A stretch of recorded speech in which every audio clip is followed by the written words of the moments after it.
अस्सलाम वालेकुम फ्रेंड्स, कैसे हैं आप सब। आई होप आप सब खैरियत से होंगे।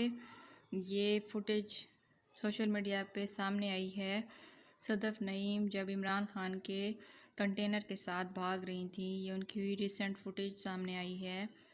आप लोग देख सकते हैं किस तरह भाग रही हैं इमरान खान के कंटेनर के साथ। उनके और सहाफ़ी दोस्त पहले से कंटेनर पर चढ़ चुके थे, लेकिन वो शायद बच गई थी, नहीं चढ़ सकी थी, इसलिए वो इतनी तेज़ी से भाग रही हैं।